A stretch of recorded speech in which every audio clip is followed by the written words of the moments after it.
So welcome back, everybody. It's a pleasure to see some faces again. And so for some of the new faces for this evening, welcome to our evening program.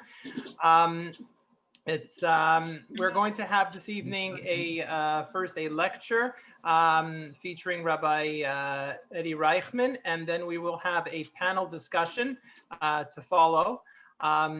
This evening, the session is sponsored by Dalia and Farouk Hakim in memory of Dalia's wonderful mother, Freda Grosser, or Shulamit Bat Chava, and Yokir, who loved to learn Torah and found the subject of medical ethics fascinating.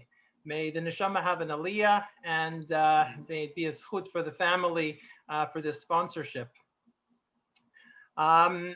So again, for tonight, Rabbi Eddie Reichman will be presenting to us. We go back many years with Torah in Motion, and it's really a pleasure to introduce Rabbi Reichman. He has been part of the Torah in Motion program for many years. He brings to the table this dynamic diversity of one of the most interesting lectures.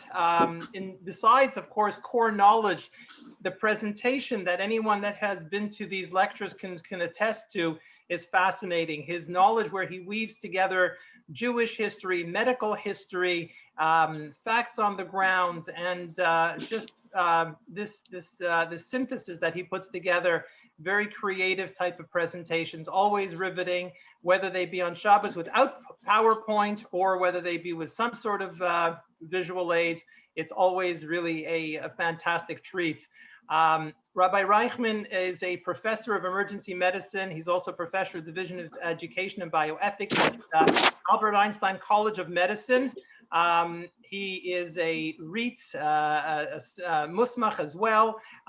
He is known and he has lectured internationally, as I already alluded to, both in the field of Jewish medical ethics, Halacha, Jewish medical history. We had the pleasure a few years ago of going to the Osler Library in Montreal, which was absolutely a riveting experience to have him guide us there. He is a mentor for many of the medical students, and we've had the pleasure of having our own son Ari go through some of his training. So it's really with a sense of hakaras hatov as well that we at Torah in Motion would like to introduce and welcome Rabbi Eddie Reichman. He will speak to us tonight, and I'm looking forward to it. A bar mitzvah for JME, medicine and halacha, update and flashback. Rabbi Reichman. Thank you so much. Tremendous supposed to be here for the bar mitzvah. It's appropriate to call it a bar mitzvah because aside from being just an amazing conference that I've had the supposed of attending many, many times, it's really the unique aspect of this conference is the fact that it really is a family. That people have come every year, grown together, have maintained friendships outside the conferences and during the conferences. So like in every bar mitzvah, it's nice to see the family all together for this bar mitzvah. Some of you have been there since the inception, since the very birth of Tim, if you will, our bar mitzvah boy. You mentioned the Metzes have been here since the very beginning. I know Rabbi Dr. Steinberg was there for the birth, along with the Metzes was there for the bris, for the Pidyon Ben. Was there for the bas mitzvah. We're having both a bas mitzvah and a bar mitzvah. We're obviously in the 21st century. Tim has both a bar mitzvah and a bas mitzvah. I was really going to make a montage for the bar mitzvah, but I apologize. I didn't have the opportunity to do that. But in lieu of a montage, what I'm going to do is I'm going to do a bit of a flashback. We always, in the course of our years together, have done a medical halacha update, reviewing the cutting edge advances in medicine and their potential halachic ramifications. So we are going to do that here today, but we're going to vary it a little bit. We are actually going to have combine our medical halacha update with a medical halacha flashback, turning our eyes back to what we spoke about at previous conferences and updating some of the material that we discussed then. I'm going to open up for you the PowerPoint for tonight. medical halacha update in honor of Tim's bar mitzvah. Mazel tov, Tim. And of course, the faculty presenter disclosure. I have nothing to disclose, as Dr. Steinberg said or I think it was Aaron said in the morning. He wished he had something to disclose. Wish we were all owners of stock in Pfizer and Moderna, but regretfully, that is not the case for me as well. And our learning objectives for today. At the conclusion of this presentation, participants will be able to appreciate the Jewish approach to modern medical advances. Number two, at the conclusion of this presentation, participants will be able to identify some major medical developments over the last 13 years. And number three, at the conclusion of this presentation, participants will be able to properly celebrate and appreciate Torah in Motion's bar mitzvah. Of course, that number three is our most important. Torah in Motion was born in 2009, and already Tim was precocious and way ahead of his time. Laser sent me the programming from the very beginning, and this was from 2009, the very first conference. What did they speak about? Scarce resources. What's number two? Pandemic planning.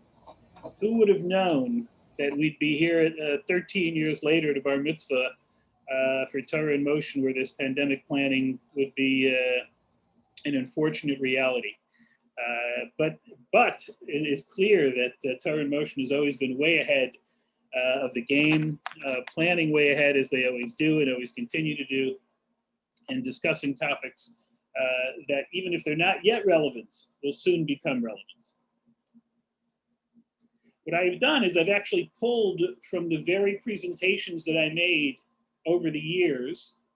Some of them are PowerPoint, some of them are handouts. And we're going to follow some of the advances that we talked about over the years and what has happened to these extraordinary advances as we celebrate this bar mitzvah. So this is a slide from Lake Placid of 2010, where we're talking about maternity and paternity. Are you my mother? I'm not sure if this is on the banned list this is technically from the Dr. Seuss books or not. I apologize if it is. And who's your daddy? And at that time, we spoke about some of the conventional, some of the classic issues of surrogacy, of surrogate motherhood as being one of the issues that affects, obviously, the definition of maternity. When there's a potentially two mothers, a genetic mother, the donor, and the gestational mother. And we talked at that time, this slide is from 2010, about the ramifications. So do you fulfill mitzvah puruvu through this process? Kibud av va'em, you have to honor your father and mother. Who is your mother? Is it your genetic mother? Is it your birth mother? Personal status, if one of them is Jewish and one of them is not Jewish, is a child halachically Jewish? Mamzerus, yibum, etc. Inheritance, who is required for financial support, etc.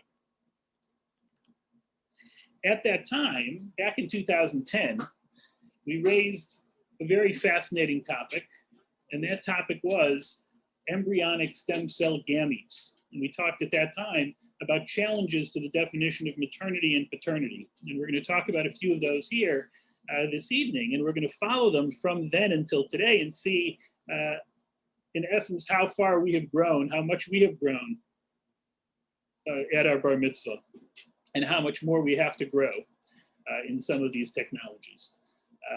The embryonic stem cell gametes and actually stem cell gametes from adult stem cells is something that we talked about in the following fashion.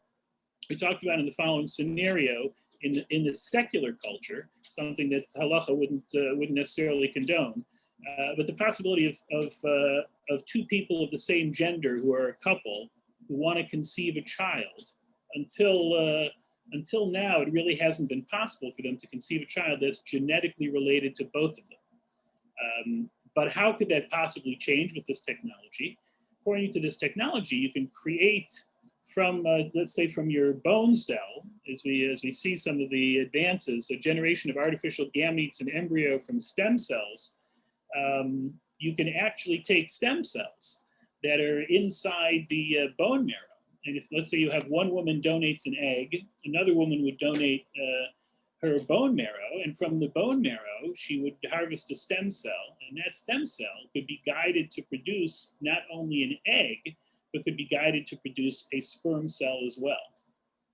Then you could fertilize her partner's egg with that sperm cell and produce a child. And we talked about this possibility, and then the question would be, halachically, who would be considered the halachic father of such a child? How far has this technology come since we first spoke about it in 2010? This is a review that you're looking at from 2020 of the generation of artificial gametes and embryos from stem cells in reproductive medicine. And not only have scientists been able to produce, at least in the laboratory, gametes from stem cells, but they're actually able to produce directly embryos from stem cells, bypassing the gametes. So if you produce a gamete, let's say you produce a sperm or an egg cell, you'd have to unite that gamete with its companion gamete. If you produced a sperm, you'd have to unite it with an egg and vice versa.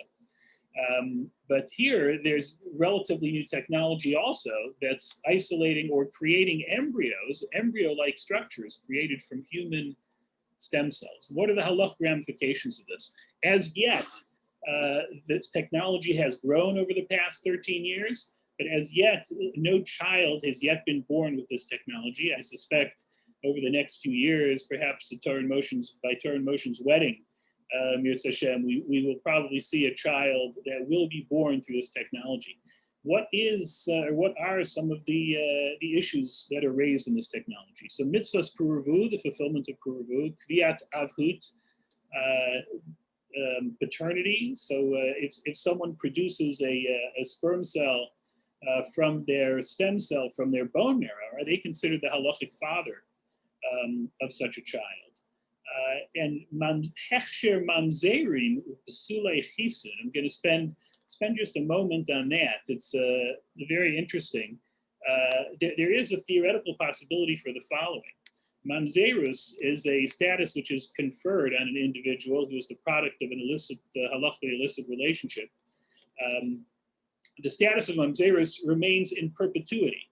There is no way to stop that status. Now, there are some creative halachic solutions which have been proposed, including taking people who are technically an eved and freeing avadim, and it's been discussed for many years in the halachic world.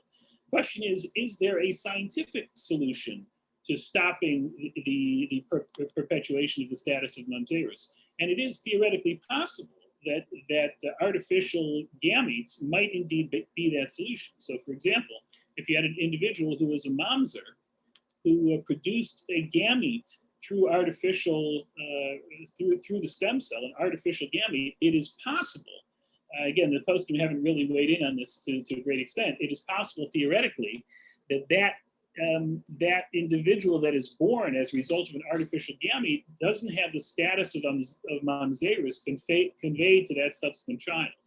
So that would be a really fascinating development of the world of artificial reproductive seed.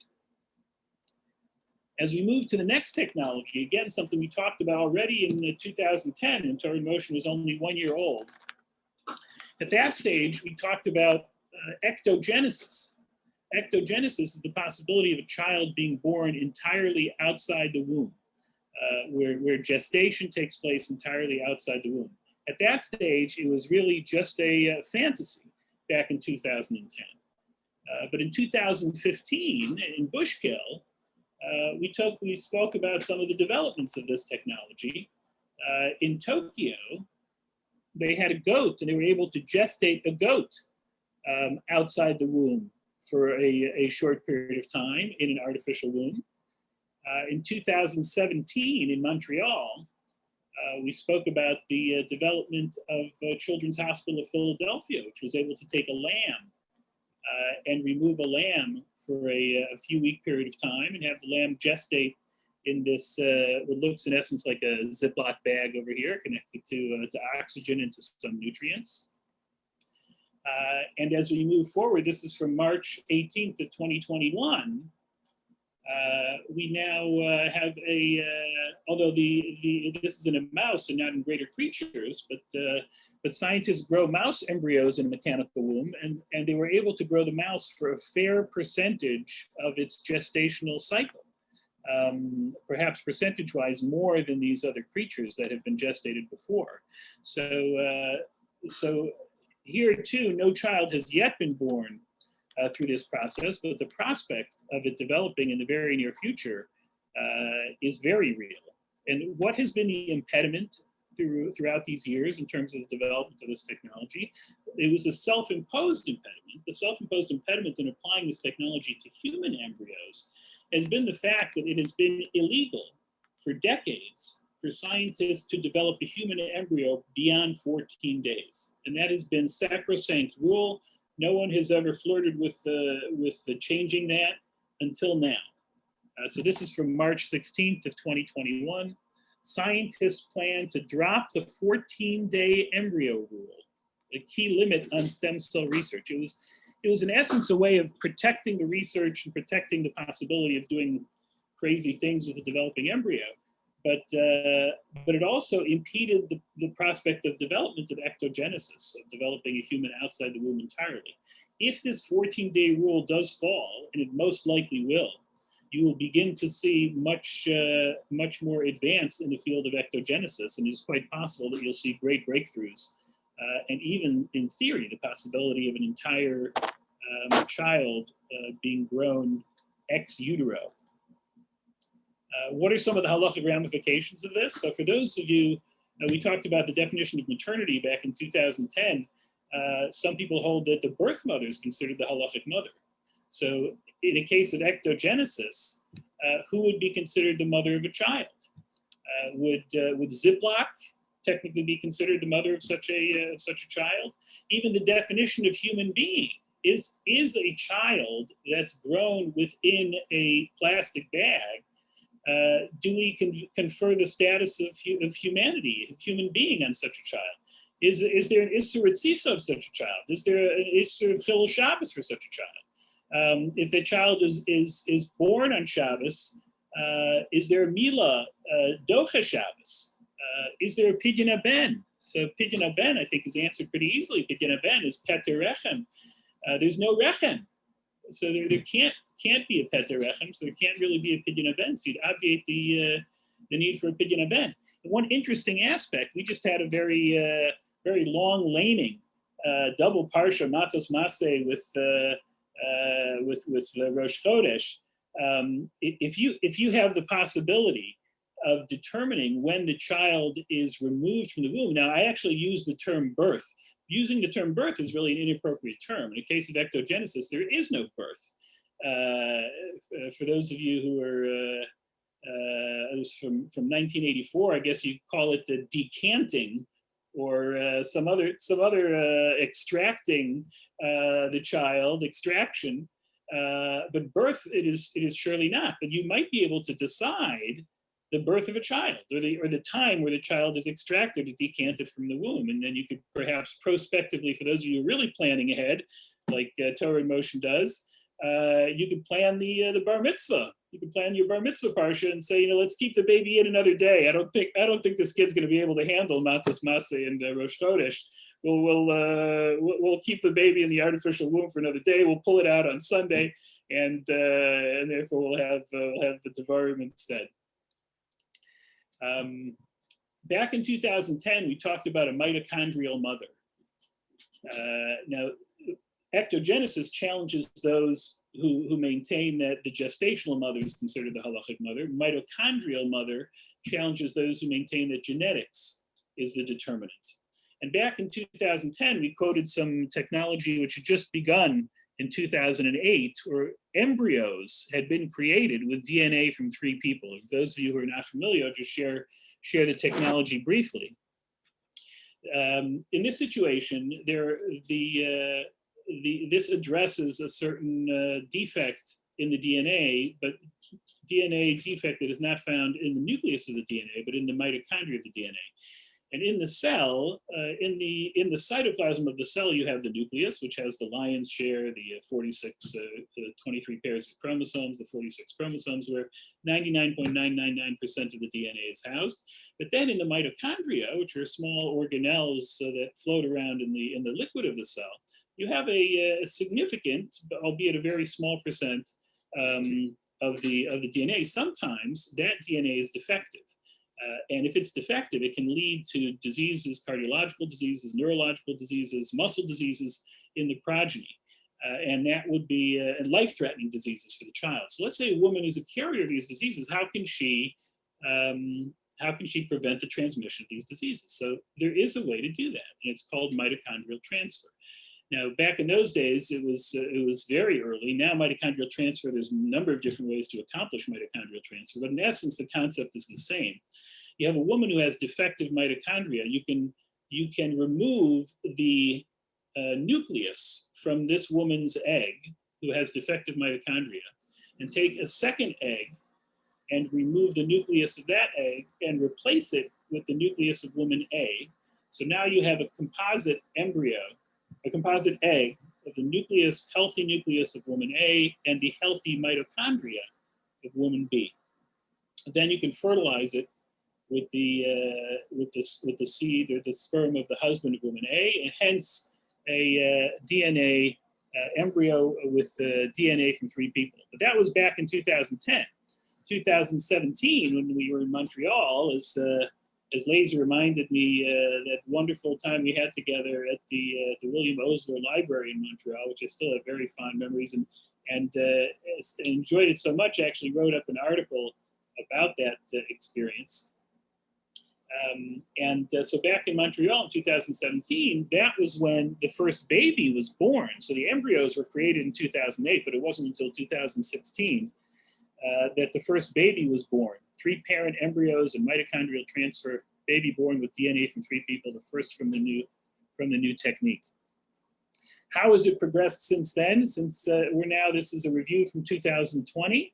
And in this review, they actually claim that what has impeded the progress has been the fact that many people are concerned that this is toying with the human genome. And they actually say in this particular article that that's not really the case, and it's that mitochondrial transfers, in a certain sense, got a bum rap, if you will, and as a result hasn't really been able to progress as much as it should have. So they conclude that mitochondrial transfer is surely a breakthrough in the world of medical science, but due to short-sighted disadvantages and misinterpretation of the title, the technique is clutched into the strictly prohibited laws of the government in various countries, mistaking it to be a sort of germline modification. So in essence, a lot of countries have prohibited mitochondrial transfer. As a result, it hasn't really progressed. What's the main issue for us, the halachic issue for us in terms of mitochondrial transfer? So we talked about maternity, definition of maternity and paternity. How does this challenge the definition of maternity? So for those who hold that genetics is the determinant, here you have 2 genetic mothers. You have a nuclear DNA donor and a mitochondrial DNA donor, who is considered the halachic mother. And you can imagine a situation where a child is being scolded by his mother, and he says, "You can't talk to me like that. You're only my mitochondrial mother." So who is considered to be the halachic mother? So poskim have begun to talk about this, and this is a summary article in the journal Tchumin by Tzvi Reichman, who's written extensively on, especially in the field of reproductive medicine, written some wonderful books. And he synopsizes some of the opinions. L'das Rav Usher Weiss, Rav David Lau, Ba'alat HaGar'in hi Eim HaYechida. That Rav Usher Weiss holds there can only be one halachic mother, and he actually employs the principle of rov, just like kashrus. At least borrows the principle of rov from kashrus, that you can have the bittul b'shishim, one element can be nullified by another element of a greater majority. So he borrows at least the principle of that here, because clearly the overwhelming majority of the DNA comes from the nuclear donor. And the nuclear donor, in this case, according to Usher Weiss, there can only be one mother, so that mother is clearly going to be the nuclear mother. But then he quotes others who hold that it's really not so clear, and others who hold that it would be usher, the whole endeavor would be usher. And Rav Shafran, here at the end, Shafran, he holds since neither mother contributes the totality of DNA, because the one mother is missing the mitochondrial DNA, the other mother is missing the nuclear DNA, neither of them would be considered be bestowed the status of mother. And Rabbi Bleich also concludes that there is debate on these issues, and he holds in summation it can be stated, apart from the serious concerns presented by crossing the germline and may affect the very nature of future generations, the potential harm to the prospective neonate as a result of mitochondrial transfer represents an assumption of risk to a potential human being that, even if not formally interdicted, is antithetical to moral principles announced by the sages of the Talmud. Translation, it's probably not a good idea to do. But and he also says, even if a child is born that way, whether the birth mother is to be recognized as the sole halachic mother or whether the child has multiple mothers remains a matter of significant dispute. So that remains in debate.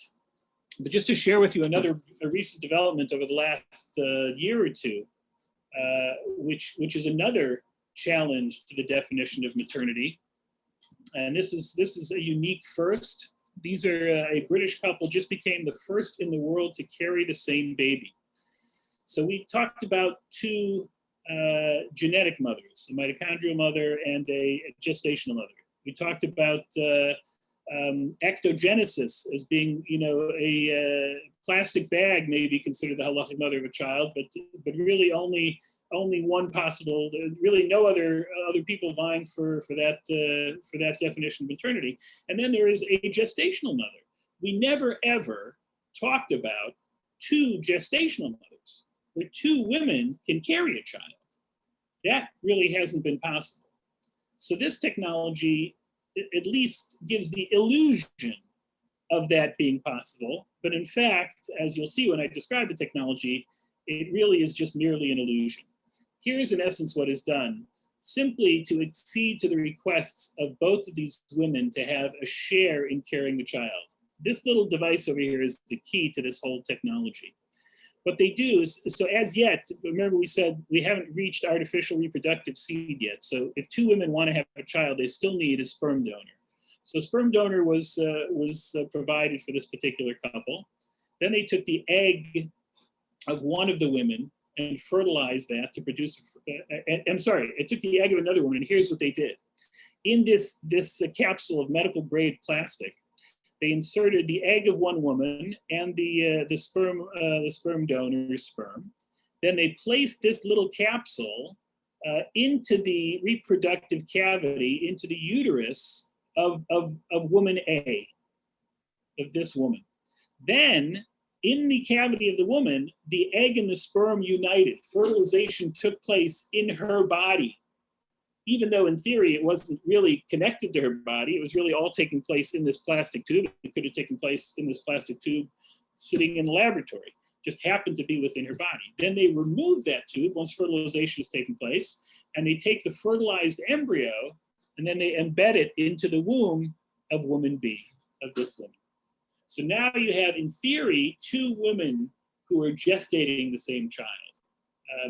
But of course, it really isn't two women gestating the child. So you may ask, does woman A have a title, have a claim on maternity? Because after all, part of the gestation takes place in her womb. So my answer would be that the whole thing is a ruse, that in essence, she has no claim on maternity whatsoever. Back in 2010, we started a discussion about genetics. And we mentioned this article from the New England Journal of Medicine, Genomic Medicine. This was the very first article of a series of genomic medicine in the New England Journal of Medicine back in May 27th, 2010, which we then mentioned, which was very current. And what was the very first case in the New England Journal of Genomic Medicine? An Ashkenazi family with a breast cancer risk and BRCA testing for the breast cancer gene. Then in 2013, in the Lake Placid, Dr. Ellen Warner gave one of her many excellent talks at the conference. She gave an excellent talk on BRCA at that time. And at that time, her question was, should we be testing? Who should be testing? Should anybody be testing? And what are the advantages of testing? Then in 2015 in Bushkill, this was excerpted from my handout from 2015. We spoke about Angelina Jolie, and I think the pit is no longer, I think she's now pitless. But 2 years ago, we spoke about Angelina Jolie, and she underwent a bilateral mastectomy because of her strong family history of the BRCA gene. Which brings us up to 2020. How far have we come with the BRCA gene? So whereas Dr. Warner back in 2013 spoke about whether any of us should be testing, we are now in a situation where people are considering that not only people with a risk for a specific cancer should be testing for the BRCA gene, but in fact, all men, women and men should perhaps be testing for the BRCA gene. And this is an article by Dr. Sharon Galper-Grossman published in Chakira just a few months ago, where she makes a very strong case and marshals and all the current literature about the BRCA gene. Of course, since then, a number of other mutations have been discovered, but the advantages of testing and the ability to prevent the development of cancer are both progressing significantly. So there is a strong case that all of us should potentially be testing to protect ourselves and to protect our future families. And of course, and I apologize, as always, in this kind of overview, there are many more issues that need to be discussed. For example, disclosure of the BRCA1 positivity status. When should someone be tested? Should they be tested as a teenager? Should they be tested later in life? Do you have to disclose this for shidduchim? If you're tested positive, are you required to undergo mastectomy? Or if you test positive and there's a high risk of ovarian cancer, are you required to undergo a hysterectomy or permitted to undergo hysterectomy? So these are all issues that would be discussed and have been discussed at past conferences. In 2015 in Bushkill, we introduced CRISPR. Scientists are developing ways to edit the DNA of tomorrow's children. Should they stop before it's too late? March 5th, 2015. It's that same year, scientists seek ban on method of editing the human genome. Then 2 years later, Dr. Steinberg in Montreal gave an excellent talk on the halachic ramifications of slicing and dicing genes, of CRISPR technology. And in essence, assuming that the technology is not faulty technology and doesn't cause significant harm to the future progeny or to an individual, it clearly would be halachically sanctioned. And in fact, in theory, although here as well, this hasn't yet been borne out, but God willing will be applied to that, it could be used for certain Jewish genetic diseases. CRISPR could be used for Tay-Sachs, it could be used for BRCA gene, and a whole host of others. How has the technology evolved? Well, in 2019 in Saratoga Springs, we spoke about this, gene-edited babies born. First time ever in the history of the world. November 26, 2018, Chinese government ordered an investigation because a Chinese scientist gene-edited embryos and implanted them, and twin girls were born. He actually edited to make them resistant to HIV, but he was successful and he produced children. Why was he censured? And why was it such a bad thing? Because he really did it without oversight. That was really the major issue. He sort of went on his own, didn't get consent from anybody. And in fact, the follow-up on that is he was sentenced to jail. And China jails the gene-edited baby scientist for 3 years. So we talked about his extraordinary advance, which it remains an extraordinary advance. But what he did was a little too premature, and as a result, he was jailed. But the technology continues to proceed to such an extent that such really new technology already has won the Nobel Prize in Chemistry. Emmanuel Charpentier and Jennifer Doudna, I call it a Doudna Magid, Both of these people made extraordinary advances in the field of CRISPR, and they won the Nobel Prize, which is no greater indication of the impact of this science. And this technology has extraordinary potential. It is still in its infancy.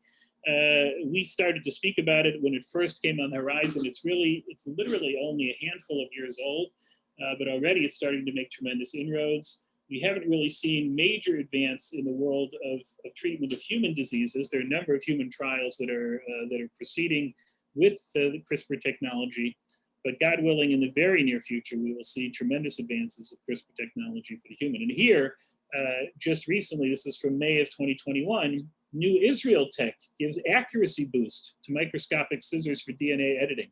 One of the concerns, which was shared by Dr. Steinberg at that time, back in 2017, is you're using a scissors to cut the DNA. What if you cut it in the wrong location? Then you have potentially disastrous consequences. So what this Israeli technology does is it enhances the accuracy of CRISPR. And these are the kinds of things which are advancing, which will make it hopefully a safe technology and technology that we'll be able to use. In 2019 in Saratoga Springs, we spoke about Ancestry DNA testing. And we mentioned this article from a number of Israeli scientists about the use of genealogy databases. And I apologize we're not in person. I would just ask with a show of hands, how many of you have undergone Ancestry DNA testing?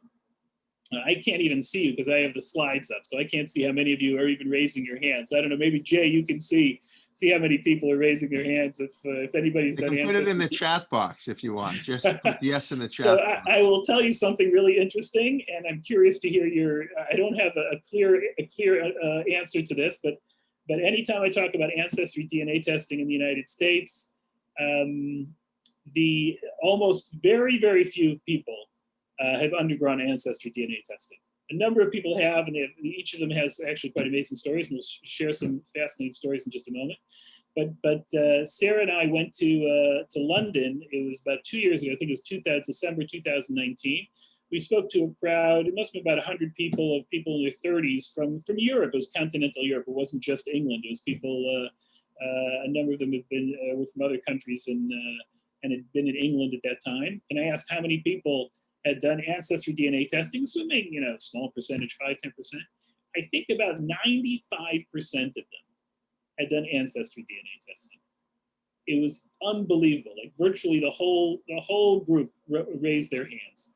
And I don't really have a good answer as to why that is, but I found it just a very fascinating observations about perception. Maybe it's a use of technology, maybe it's self-perception, maybe it's desire to find more about yourself. Maybe is it more Baal Tshuva related, less Baal Tshuva related? Who knows? These are things which merit further exploration. But be that as it may, these databases have taken on a life of their own. They've really exploded, and there's a number of fascinating ramifications. Here again, one day we will talk just exclusively about this Ancestry DNA testing, because there's 7 or 8 really fascinating halachic ramifications. But here in this article, says DNA databases continue to grow. As DNA databases continue to grow, investigators will be able to identify anyone in the United States given a sample of their DNA. So what does that mean exactly? So here I have this book Inheritance. I don't know how many of you have either seen the book Inheritance or read about the book Inheritance. I read the book Inheritance. It's the story of a woman, and we'll get to her story in just a moment.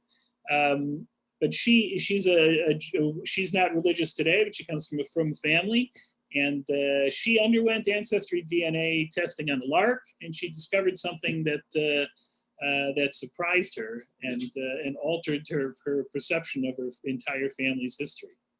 But when it says everyone can be identified, you may have read that the Golden State Killer was actually identified from, and many killers are now being identified. Many of these cold cases, many of these serial killer cases have been identified through Ancestry DNA. Now, how exactly does that happen? I'll tell you how it happens. So many of these people died already. Some of these cold cases go back 40, 50 years. So they're not in the database. They're not entering their DNA into the database. What they do is they have DNA from the killer that was never identified in any FBI or criminal database, and they enter the DNA from the killer into the database, and they find family matches. They find people who are related to that killer. So they'll find like a cousin, a second cousin, or a nephew, and then they'll go knock on that person's door. And they'll say, the police will come knock on his door, and they said, we have a reason to believe that your Uncle Frank was the Golden State Killer. And sometimes, the leads won't go anywhere, but sometimes, you'll hear something like, Frank, yeah, Uncle Frank, he was the strangest guy. He had this barn in the backyard, and we were never, ever allowed to go back into that barn.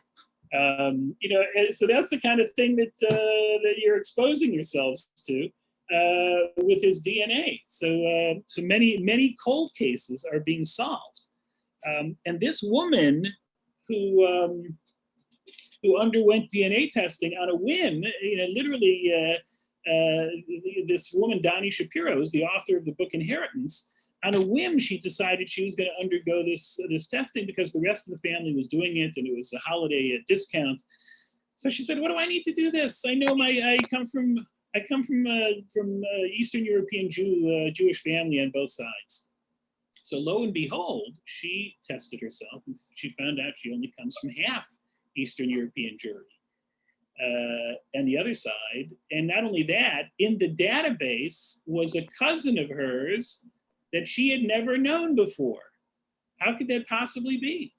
So it turns out that her parents were from family, back in the 1960s, I believe, and they were suffering from infertility. And the father it was male factor infertility. So they actually used a sperm donor. And with the use of a sperm donor, they created a child. Now, back in those days, they mixed the sperm donor with the husband's seed, and they said it's possible that the husband's seed is still fertile, even though the scientists knew 100% that it was not. So the parents might have actually believed or been led to believe that the child could possibly be the father's child. So they never disclosed this to Dani Shapiro, this woman. And she only found out when she was in her 50s that she was the product of artificial insemination, and that her father was not her actual father. And it turns out that her real father, and here's the amazing thing of the 21st century, at home with nothing more than her laptop computer, within 24 hours, she was able to find out who her genetic father was.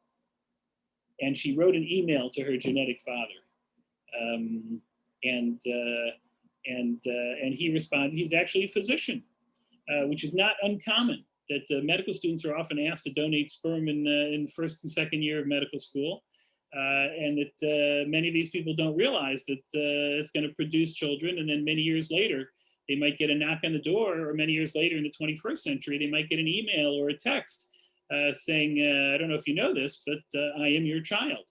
So how have things progressed with this Ancestry DNA, and what has it revealed about how things have been operating in the world of assisted reproduction over the last few decades? So this is an article from the New York Times, and it reads, "To be the biological child of an anonymous sperm donor today is to live in a state of perpetual anticipation. Having never imagined a world in which donors could be tracked down by DNA, in their early years, sperm banks did not limit the number of families to whom one donor's sperm would be sold. Means that many of the children conceived have half siblings in the dozens. There are hundreds of biological half sibling groups that number more than 20, according to the donor registry. Groups larger than 100 are far from rare. That means they are not rare.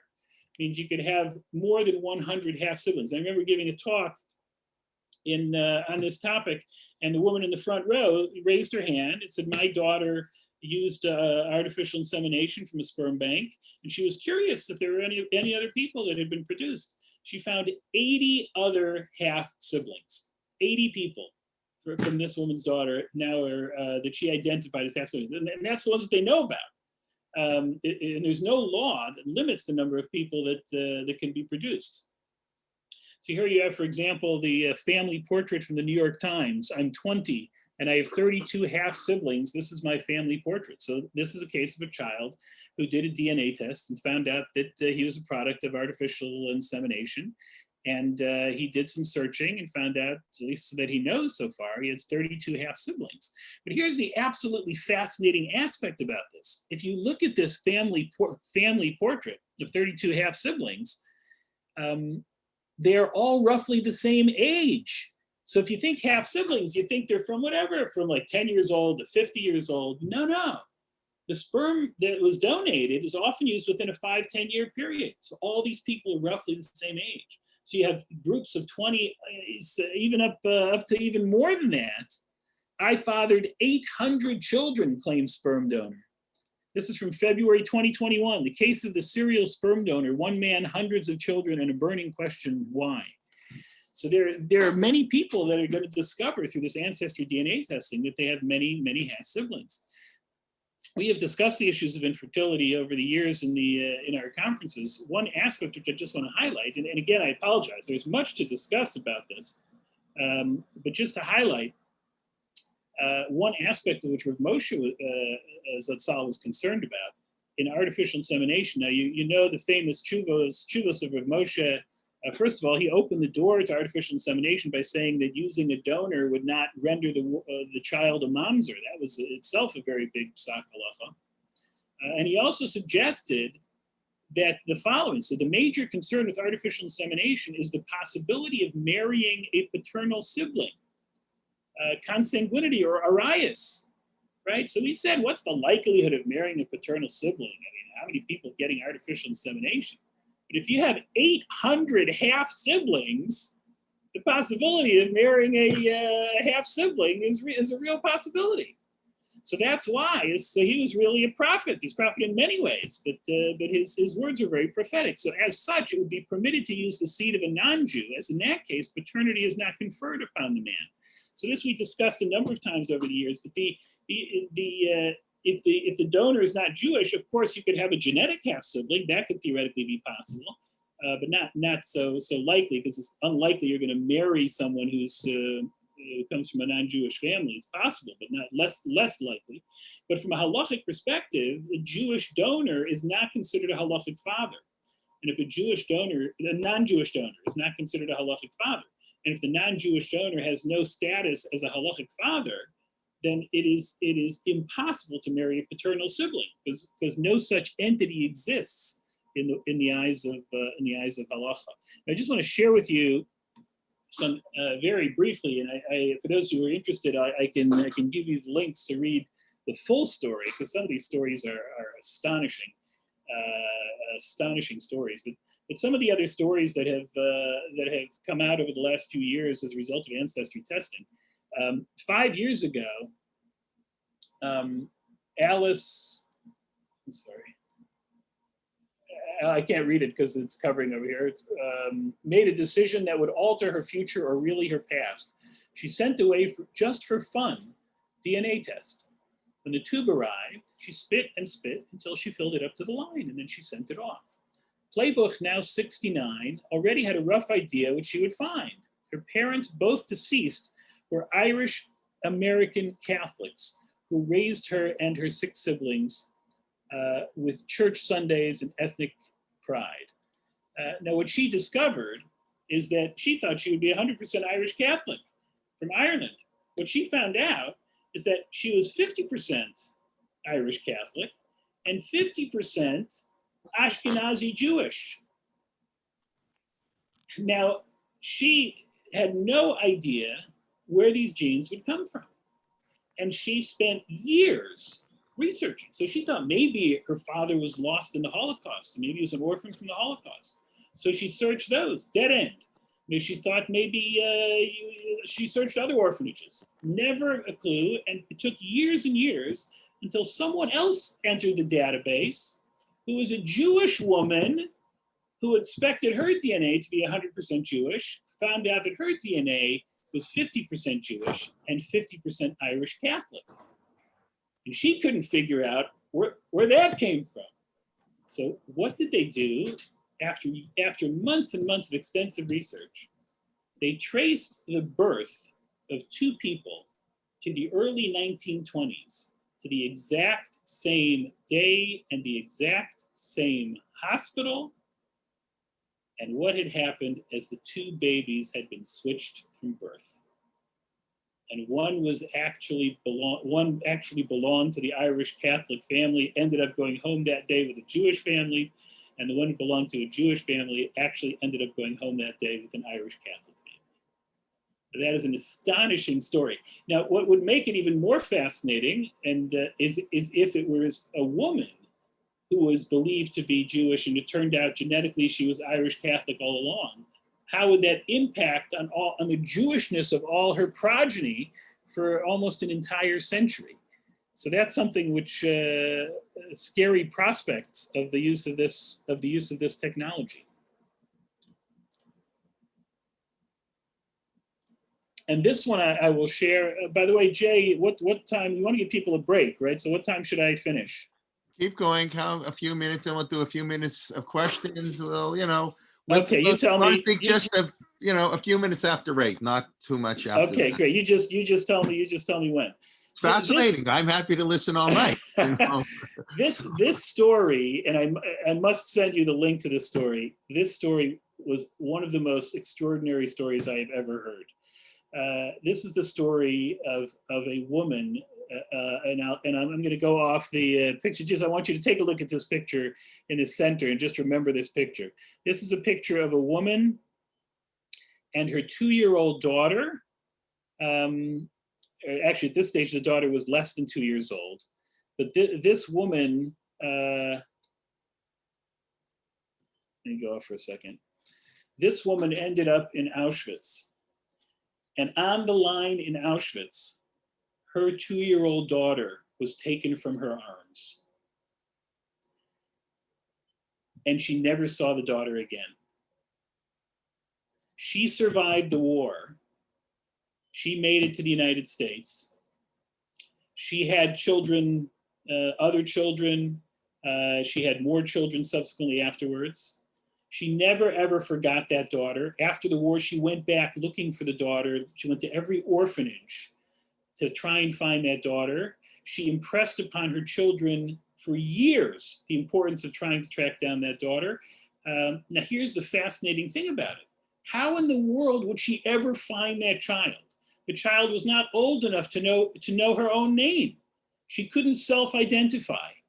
So there's no way, unless it was an absolute miracle, that she would ever find who this child is. Even if the child by some miracle survived the war and the child made it to some orphanage, even made it to some out of Germany, the child wouldn't know their name, wouldn't know how to relate themselves back to the mother. This woman, according to the daughters of this woman slept many nights and cried many nights with that picture that you just saw in her bed. She died about 5-10 years ago, and on her deathbed, she made her children promise that they would continue the search for their long-lost sister. And they took that search seriously. Meanwhile, some years later, unrelated to this, just trying to find out about family history, one of these two sisters that remained sent their DNA to as one of the Ancestry Dna or MyHeritage DNA, and lo and behold, they found a match. What was that match? That match was from a niece, or I'm sorry, the match was from the daughter, right? The daughter of their sister that survived the war. So they were able to find out that, in fact, that 2-year-old child ended up surviving the war. She never knew her name. She married. She lived in a small town in England. She died tragically a few years ago also. And but her daughter survived, and her daughter tested her DNA and found a match to her mother's sister. So unfortunately, the mother and the child were unable to unite during their own lifetimes. But after their lifetimes, their families were able to unite. And literally, the only humanly possible way these families would ever have connected to each other is through DNA. There is simply no other way these families would ever have connected. So it's really one of these extraordinary post-Holocaust stories. Back in 2012, we spoke about the first trachea transplant. And back then, we talked about an extraordinary advance where a physician from Italy had actually taken cells off a trachea from someone who had died and implanted them with stem cells of the patient who was to receive the trachea, to line the trachea with stem cells, so that when the patient received that trachea, they were receiving a trachea which had been lined with their own stem cells. So the objective was that they wouldn't have to take rejection, immunosuppressive medication. And the report out of Italy by the surgeon Paolo Macchiarini was that this was a successful surgery and the patient was not required to take immunosuppressive medication. And that was such an extraordinary thing. I remember I must have said this dozens of times reporting on latest advances. Postscript, it turns out that Paolo Macchiarini's research was all false. His patients did not survive. The surgery was not a success. Paolo Macchiarini is in jail, spending 16 months in jail in a prison in Italy for having falsified all that data. But fast forward to 2021, even though that surgery was not a success, now here in New York at Mount Sinai, you have the very first real, honest to goodness, tracheal transplant, successful tracheal transplant. And this tracheal transplant is now going to be more required in a post-COVID age where so many people spent prolonged periods of time on respirators with anatomical defects in their trachea subsequently that have trouble breathing even after they're removed from the respirator, like this woman that you see here pictured. And some of these cases, the only treatment, long-term treatment for these people is to have a transplant. And this could really impact hundreds, many thousands of people who are suffering from tracheal defects. This opened up an entirely new field of transplant called non-vital organ transplants. So for years, we've been talking about definition of death and regular transplants, which include about heart transplants, lung transplants, liver transplants. These are all vital organs which the human being requires. And we talked about all the halachic issues for the donor, living donor for kidneys and for livers and for lungs, and cadaveric donor, what defines death, et cetera, et cetera. But through the years, since the birth of Torah in Motion 2009, we've been following the field of non-vital organ transplants. And we now see trachea transplant is now firmly on that list, even though we thought it was on that list years ago. We talked about laryngeal transplants, which is the voice box. And I always joke that if there was this one successful voice box transplant, if you transplant the larynx or the voice box of a woman into a man, is that considered kol isha or not? That was always our very important halachic shaila. But I think perhaps the last thing we'll be able to discuss is another exciting development in transplants and in non-vital organ transplants, and that is the transplant of the human uterus. So I know Dr. David Friedman, I don't know, he was on at the beginning, I don't know if he's still here, but Dr. David Friedman also runs a wonderful conference in medical halacha from Chemed. And they had sessions, their last conference pre-COVID, they had a number of sessions on uterus transplants. We reported back in Connecticut in 2012 that the first woman received a transplant in 2011. This was successful transplant, and the embryo was transferred in 2012, but she ended up not giving birth, and that embryo did not proceed to full gestation. The very first birth we reported on in Bushkill 2015. That was the first birth from a uterus transplant. That was a Swedish woman. It actually took place in 2014. My friend Avi Oppenheim from Florida actually was friendly with one of the people involved, and he got this picture literally from the delivery room of the Rabbi Dr. Avi Oppenheim from the delivery room in Sweden from the birth of this child. Uterus transplants has proceeded significantly. As of 2020, roughly 100 uterus transplants have been performed in the world, including about 30 in the United States. And in addition, I believe there may even be a frum woman who is lined up to receive a uterus transplant as well. So the Jewish community is definitely availing themselves of this technology. So we spoke about some of the halachic ramifications. Can the donor, so for example, we spoke about BRCA and undergoing removal of the ovaries. Can a woman who has her ovaries removed because she's positive for BRCA gene and has a high likelihood of ovarian cancer, can she decide to have a uterus removed as well because she wants to donate a uterus to someone who would require a uterus transplant? And then, of course, the famous halachic challenge. If the donor of the uterus herself had a number of children, including a firstborn male child, and she had a pidyon haben for that firstborn male child, and now that uterus is transplanted into another woman, and she now receives this uterus transplant, and she is now carrying her first male child with this uterus transplant, when that child is born, would that child require a pidyon haben or not?